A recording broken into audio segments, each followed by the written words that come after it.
mane, alhamdulillah. Pak Andi? Ikut naik?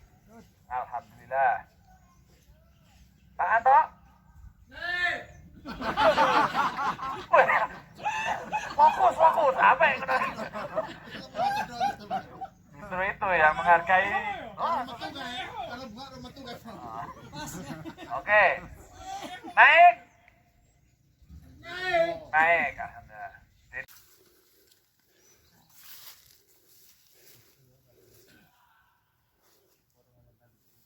Ayo. Ngomong meneh andong. Alah. Iki telo tenan iki. Oh, ya dah. Wis keselip piro kok. Lupa modem.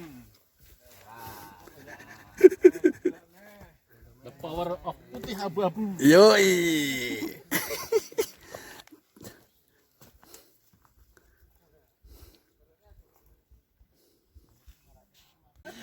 Pendaki tenan kok kekinian iki jan wis. Pendaki berarti lanjut kabeh iki. Saya ikut suara terbanyak aja.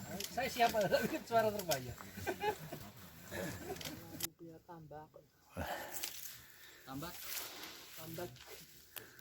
Tambak itu artinya tembakau loh. Iya beneran. Loh. Bahasa Arabnya tambak. Lah kalau tambak udang? Nah, itu bahasa Indonesia. Kalau tambak itu tembakau. Kalau bahasa Jawa kok bifon. Bismillahirrahmanirrahim. Assalamualaikum warahmatullahi wabarakatuh.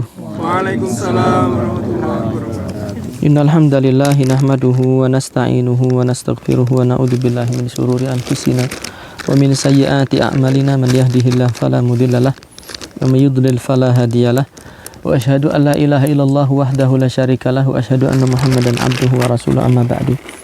Ikhwani fillah rahimani wa rahimakumullah wa azakumullah. Terima kasih atas kehadiran antum di pos Celban ini. Kenapa dinamakan Celban, Mas? Ada yang tahu nggak?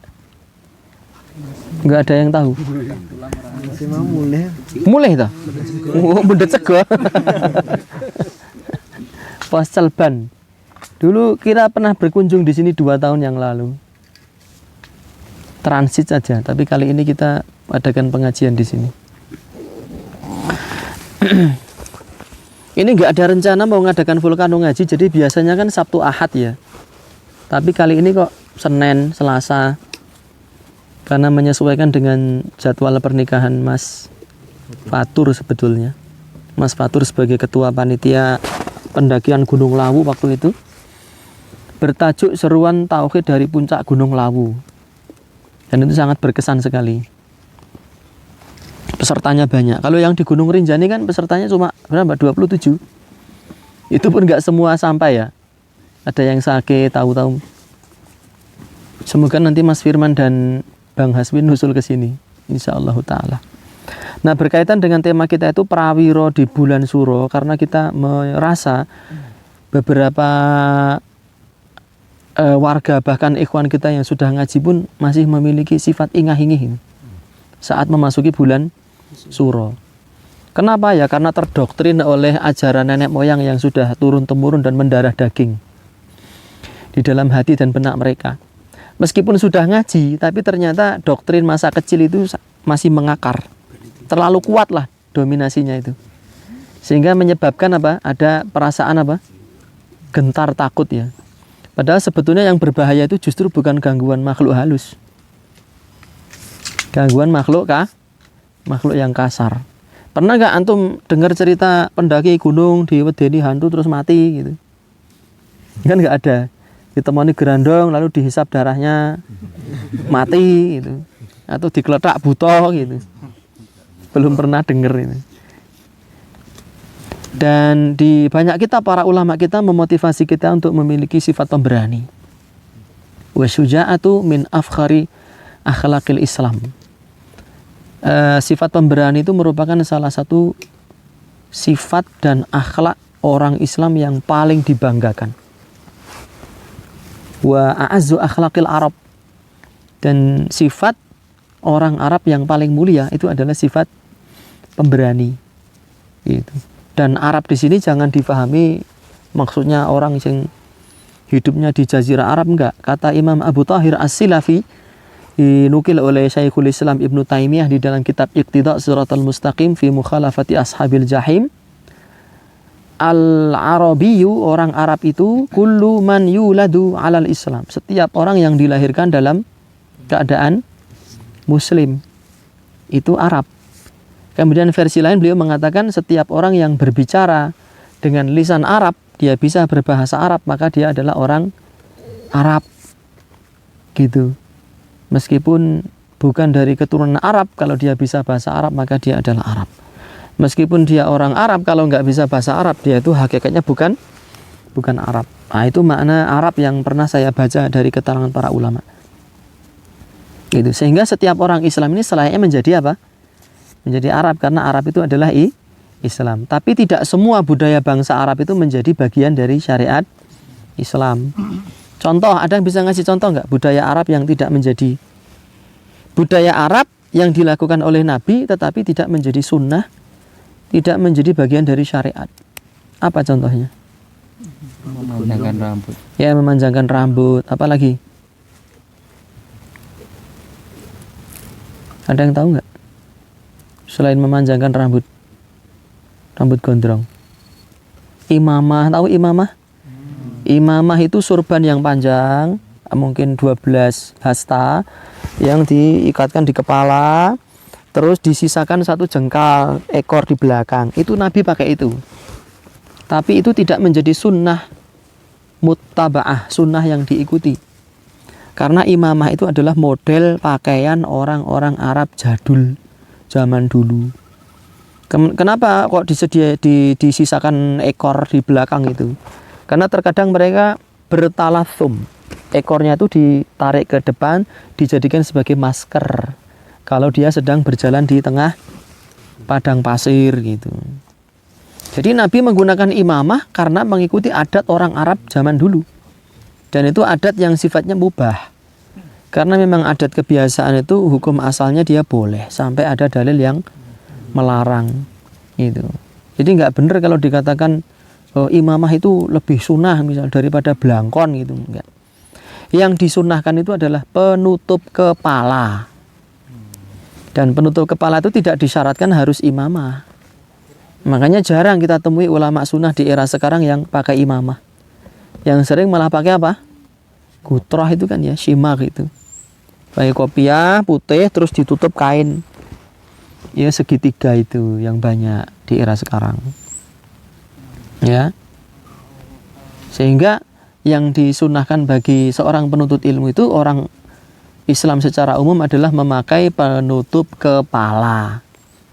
Mau peci, mau songkok, mau kopiah, mau belangkon atau yang lainnya. Nah, itu sangat dianjurkan sekali. Dan Syekh Ali bin Hasan mengatakan tidak pernah didapati satu riwayat pun yang menerangkan Nabi itu keluar rumah tanpa memakai penutup kepala. Itu enggak ada. Gitu. Terus di era Umar Ibnul Khattab, beliau mengatakan tidak ada, di era dulu ya, tentu sikonnya berbeda dengan era sekarang. Tidak ada seorang lelaki yang keluar rumah tanpa penutup kepala di era Umar bin Khattab, bisa dipastikan dia mesti orang kafir. Di era dulu. Gitu. Jadi penutup kepala itu salah satu syiar Islam. Terutama para penuntut ilmu, ya. Penutup kepala. Apa topi, apa sorban, apa tuh yang lain itu. Sekarang kan model ada kopiah Bukhara. Seperti topinya Khabib Nurmagomedov itulah. Yang kayak bulu beruang itu. Tapi ya jangan apa namanya terlalu tebal seperti itu. Oh, bajunya Pak Anto. Ya, bajunya Pak Anto. Oke. Dia kan dulu pakai peci bulu-bulu gitu tuh, bludru itu. Soalnya saya sempat pinjem juga tuh. Pas pengajian lupa nggak bawa. Nah itu kok tekan kono barang mau ya? Oh saya sedang menjelaskan apa? Budaya. Gitu. Apa namanya? Kita kembali ke sifat pemberani tadi. Kata para ulama, sifat pemberani ini menjadi lahan yang subur bagi tumbuhnya sifat-sifat mulia yang lain. Gitu. Termasuk kesabaran, kedermawanan, akhlak yang mulia, terus murah senyum, itu semuanya tumbuh di atas lahan subur. Lahan itu disebut dengan apa? Sifat pemberani. Jadi semakin seseorang memiliki jiwa pemberani, itu akhlak-akhlak yang lain, sifat-sifat yang lain itu akan mudah tumbuh di dalam dirinya. Itu. Loh, kenapa kok dermawan kaitannya apa pemberani dengan dermawan itu? Ya seorang yang pemberani itu kalau menginfakkan hartanya nggak ada takut-takutnya dia, los gitu. Dal gitu, nyah nyoh. Nah, kayak gitu. Los gak rewel belas. Nggak ada ketakutan. Kenapa? Karena dia berani. Satu, yang kedua, dia menyadari dan mengimani bahwa rezeki seseorang itu tidak akan pernah berkurang hanya karena dia melakukan apa? Sedekah. Justru sedekah itu nama lainnya zakat ya. Dia terambil dari kata zada wa tanama wa kasura. Zakat itu. Zada bertambah, tanama semakin tumbuh berkembang, wa kasura semakin apa? Semakin banyak. Itu. Tapi kalau orang itu penakut, dia mau sedekahmu takut. Wah, duit saya 1 juta. Saya sedekahkan 100 kan berarti nanti saya tinggal pegang 900. Engko gek sudo. Engko gek piye? Engko gek tanggo tuku bensin kurang. Jadi dia menjadi penganut madhab engko gek itu tadi. Penganut madhab engko gek. Kokean kogek ini. Dia tidak menjadi seorang yang pemberani gitu. Jadi sifat pemberani itu menumbuhkan sifat-sifat yang mulia, yang lain. Makanya biasanya ya orang yang mudah masuk Islam itu biasanya orang-orang pemberani itu. Orang yang mudah masuk Islam, dia nggak terlalu mikirin koke, nggak seperti Abu Thalib. Abu Thalib itu kurang pemberani. Saat dia di penghujung usianya, di penghujung umurnya, Nabi datang kepada beliau dan mengatakan, ya ammi, wahai pamanku, kul kalimatan, ucapkan satu kalimat, uhajjulaka biha indallah, yang dengan kalimat tersebut kelak aku akan memintakan syafaat dan pertolongan kepada Allah untukmu melalui perantara kalimat tersebut, la ilaha illallah Muhammadun Rasulullah. Dia nggak mau. Dia menoleh kepada saudara-saudaranya kafir Quraisy itu. Apakah kamu akan meninggalkan agama nenek moyangmu? Gitu. Kemudian Abu Thalib membuat statement yang sangat terkenal, walaqad alimtu anna dina Muhammadin min khairi adyanil basyariyah. Sungguh aku telah tahu bahwa agamanya Muhammad itu agama terbaik yang pernah diberikan kepada manusia.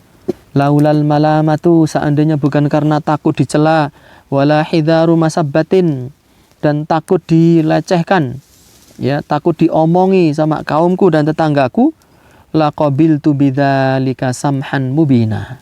Niscaya aku akan menerima Islam itu dengan penuh lapang dada. Tapi karena saya takut, saya nggak mau menerima Islam itu. Saya takut dicela oleh kaumku, dikira meninggalkan ajaran nenek moyang gitu. Tapi kalau orang pemberani tahu itu kebenaran, dia akan terima itu. Resiko nanti itu. Nah, kemudian apa toh kebenaran itu? Keberanian itu. Keberanian itu adalah sikap yang pemberani untuk menanggung rasa sakit dan menanggung resiko dalam rangka mempertahankan kebenaran. Bahkan orang yang pemberani itu dia akan menganggap remeh temeh sebuah kematian. Seorang yang berani itu dia menganggap kematian itu satu hal yang ringan. Iya. Kenapa? Diterangkan oleh Syekh Ibrahim Ar-Ruhaili. Nah, itu kaitannya pas kita vulkano ngaji ke-9 itu, Mas. Saat kita jalan-jalan ke Masjid Kuba, qadarullah yang ngisi pengajian ba'da zuhur itu ya. Itu Syekh Ibrahim, pengajiannya judulnya Asyuhu Biddin. Kecemburuan terhadap agama. Ya, beliau membacakan kisah ya para umat terdahulu itu rela dibakar hidup-hidup ya, daripada dia harus memilih untuk murtad. Kenapa? Kok rela dibakar hidup-hidup? Ya, karena dia yakin dan iman sepenuhnya kalau dia dibakar dia akan merasakan sakit sejam 2 jam. Setelah itu dia akan merasakan kenikmatan, kebahagiaan yang tidak akan ada habisnya. Berbeda kalau dia kemudian mengikuti ajaran kekufuran, murtad misalnya, melakukan kesyirikan, ya. Dia selamat dari api itu, tapi berapa lama toh sisa hidupnya dia? 10 tahun lagi? Atau 40 tahun lagi? Setelah itu dia menjadi bahan bakar neraka kekal abadi selama-lamanya. Na'udzubillahi min dzalik. Jadi teman-teman ini kita harapkan dengan adanya kegiatan seperti ini harus kuat dan berani, Pak. Mempertahankan akidahnya. Menjadi orang yang berani. Ya. Jangan hanya karena takut digerenengi ngompol. Dalam ayat Allah Ta'ala mengatakan yauma yafirul mar'u min akhihi wa ummihi wa abihi wa sahibatihi wa bani. Akan datang satu hari manusia itu lari nggak peduli sama abahnya, sama uminya. Ya nggak peduli sama sahabatnya, nggak peduli sama anak-anaknya. Kapan itu? Orang sah ngenteni kiamat, nek neng lindu gede iki lho. Watakmu sayang anak, marang lindu jerantal dhisik lho, anakmu mbok tinggal ae jero omah. Itu baru lindu loh, belum kiamat. Apalagi kita sudah mati, yakin kalau mati kita nggak akan ingat anak istri. Waduh, anakku wis mangan apa urung? Istri saya masak apa hari ini? Ya Allah, saya nggak bisa ngasih nafkah. Jangan terlalu lebay begitu. Kewajiban kita itu berlaku saat kita masih hidup. Sudah. Dan kebahagiaan kita di akhirat saat kita bisa menjadi orang yang berani mempertahankan akidah dan keimanan kita. Dan jangan hanya karena cerita-cerita yang tidak jelas lalu kita mengurungkan niat kita. Itu namanya tatoyur. Ya, merasa sial dengan bulan surokah itu, merasa sial dengan tempat tertentu kah itu, karena mendengar sesuatu, melihat sesuatu. Dan kata para para pegiat alam, kalau kita ingin jadi orang pemberani itu, setiap mendengar apa, melihat apa, kita harus berusaha untuk membawa kepada kemungkinan-kemungkinan yang ilmiah. Seperti tertawa hihihihihi. Itu ternyata cuma apa namanya? Garangan itu. Musang bulan. Iya. Musang bulan yang sedang musim kawin itu, dia ketawanya mirip. Coba ada sinyal nggak?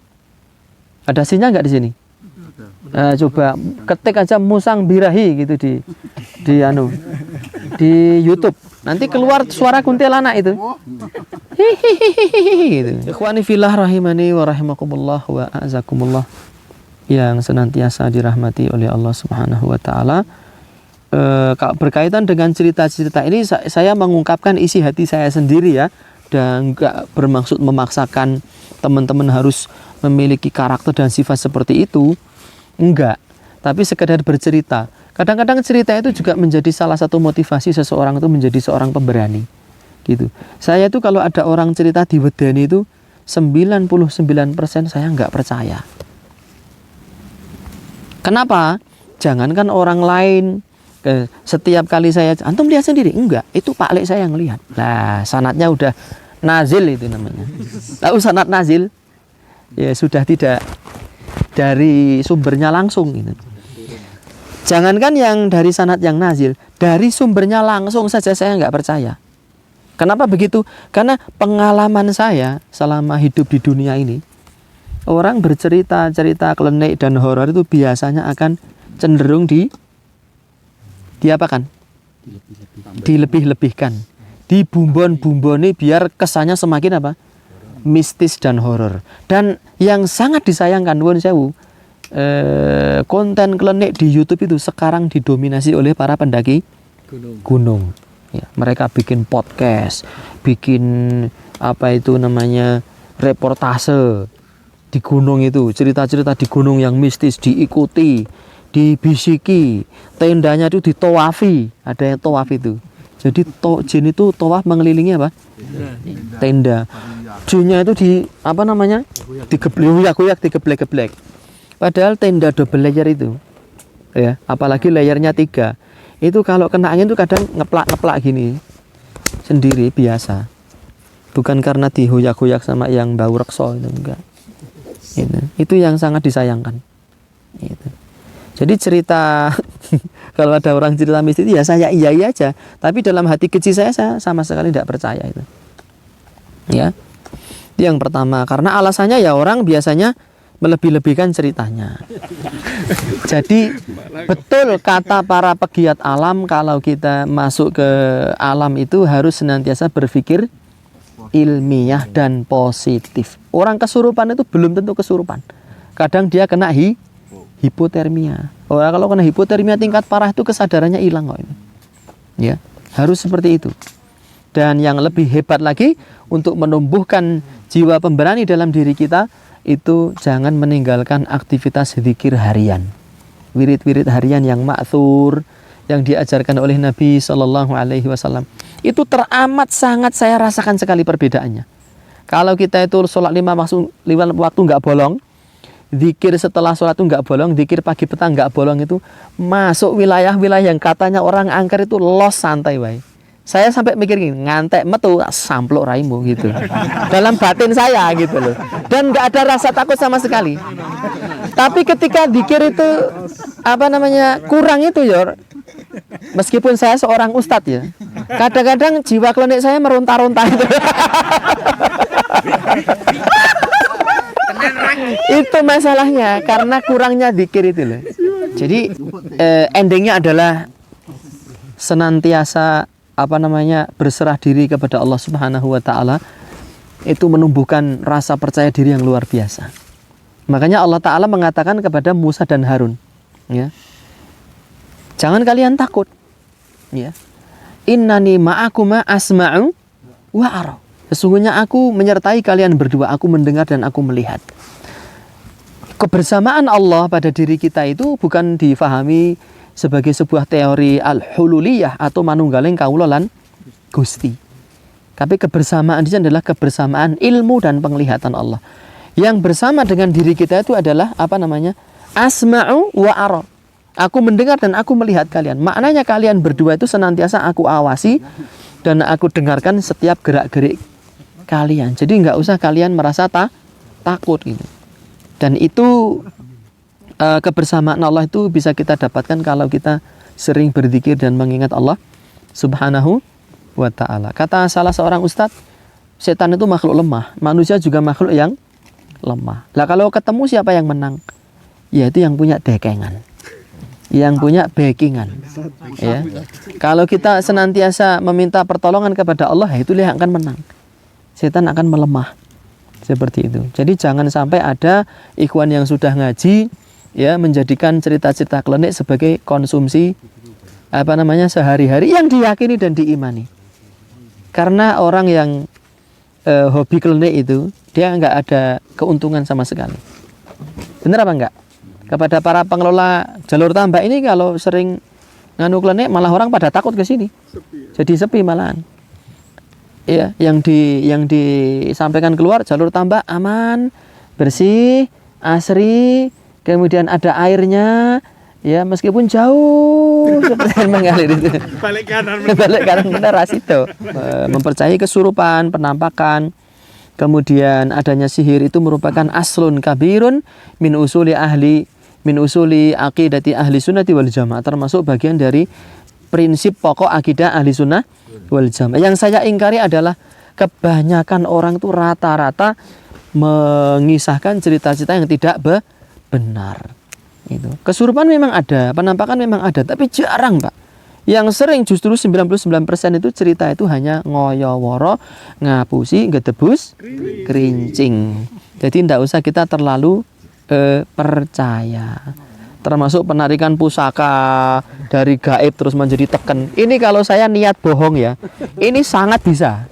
Saya mendapatkan pusaka Kiai Puntir Sungsang ini dari Gunung Lawu.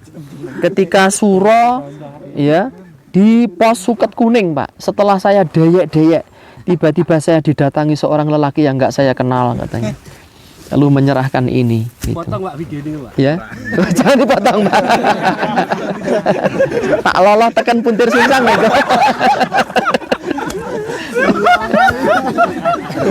Mana orang yang benar-benar pemberani, los gak rewel belas. Karena ya ada, saya juga heran dengan sebagian orang itu. Mereka menjalankan akidah Islam. Itu baru diomongi dikit aja kayaknya takut banget itu. Kayaknya kehidupannya akan kiamat kubro gitu loh. Sementara orang lain ya biarin aja tuh, kalau dia mau menggibah, mau ngomongin saya, wong jatah rezeki saya juga nggak berkurang. Ya, panenan saya juga tidak berkurang hanya karena digibah. Jadi kenapa harus diambil pusing? Gitu. Tapi ya begitulah manusia. memiliki pola pikir yang beraneka ragam, ya tergantung dia tumbuh hidup di komunitas mana. Gitu.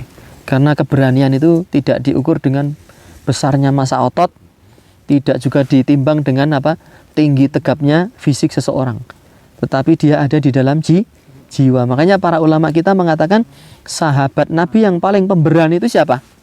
Siapa? Ada yang tahu?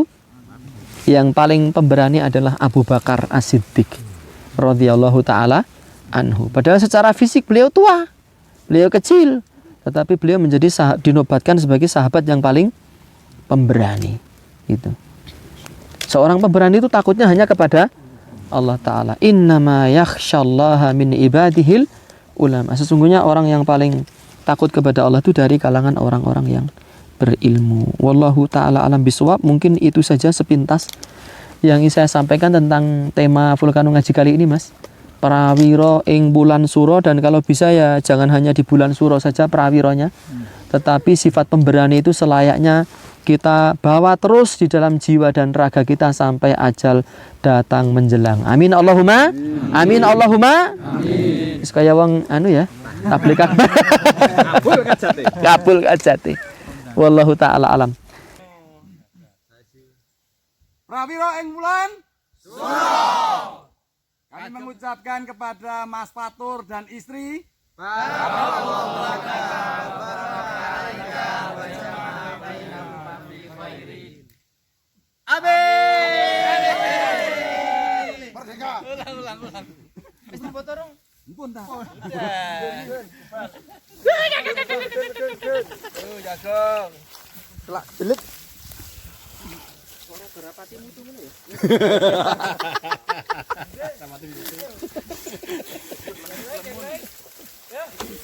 Yang mau naik, oke monggo. Nanti ditunggu sampai pos mana 2 atau 3 nggak apa-apa. Santai. Nggak apa-apa. Minum.